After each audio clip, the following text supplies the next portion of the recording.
অনুরাগী ছো ধারাবাহিকের আজকের পর্বে দেখা যায় কুন্তলার সাথে গাড়িতে যেতে যেতে সোনা কুন্তলাকে বলে আমি বাড়ি যাব, আমার বাবাকে নিয়ে এক্ষুনি বাড়ি যাব। কুন্তলাও সোনার সাথে খুব একটা বিরোধিতা করে না। কুন্তলা সোনাকে বলে ঠিক আছে যাও, কিন্তু মনে রেখো তোমার মা তোমাদের পিছু ছাড়বে না। মনে রেখো সোনা, তোমার মা কিন্তু তোমার বোনকেই বাঁচালো, তোমাকে বাঁচালো না। সোনা মায়ের উপর বেশ ক্ষেপে যায় এবং কুন্তলা দীপাকে ফোন করে সোনার সাথে কথা বলিয়ে দেয়। সোনা তার মাকে বলে আমি আমার বাবাকে নিয়ে বাড়ি যাচ্ছি, তুমি আমাদের পিছু নিয়ে সেনগুপ্ত বাড়িতে আসবে না। দীপার খুব কষ্ট হয় কথাটা শুনে। অপরদিকে দেখা যায় যে উর্মি সেনগুপ্ত বাড়িতে ওই ছোট লাবণ্যর উপর অত্যাচার চালিয়ে যাচ্ছে। ঠিক তখনই সূর্যকে নিয়ে সোনা বাড়িতে ঢোকে, আর বাড়িতে ঢোকার পর সূর্যর অনেক কিছু মনে পড়ে। সূর্য প্রবীর বাবুকে নিজের থেকে চিনতে পারে এবং সূর্য প্রবীর বাবুকে যখনই বাবা বলে ডাকে, সোনা সূর্যকে বলে বাবা তোমার সবকিছু মনে পড়ে গেছে। সূর্য সোনাকে বলে মনে পড়বে না কেন, তোমার বোন কোথায়, তোমার মা কোথায়, দীপা কোথায়, আমি দীপাকে কেন দেখছি না। বাড়ির চারদিকে দীপাকে খুঁজতে থাকে সূর্য। অন্যদিকে কুন্তলা উর্মি খুব ভালো করে বুঝতে পারে যে হ্যাঁ সূর্য তো অনেক কিছুই মনে পড়ে গেছে, ওষুধটা তো অনেক দিন ধরে দেওয়া হয় না।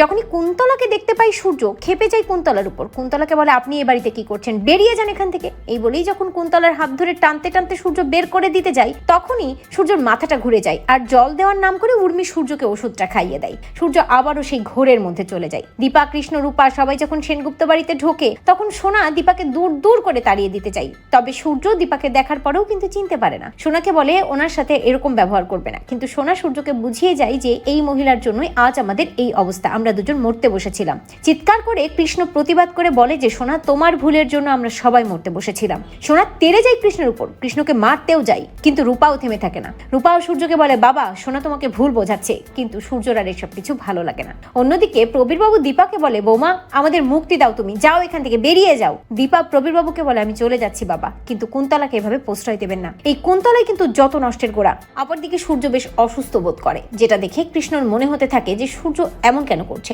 তো বন্ধুরা তোমরা এটাই চাও তো যে এই সোনাকে যেন উচিত শিক্ষা দেয় দীপা? কমেন্ট করে জানাতে ভুলো না।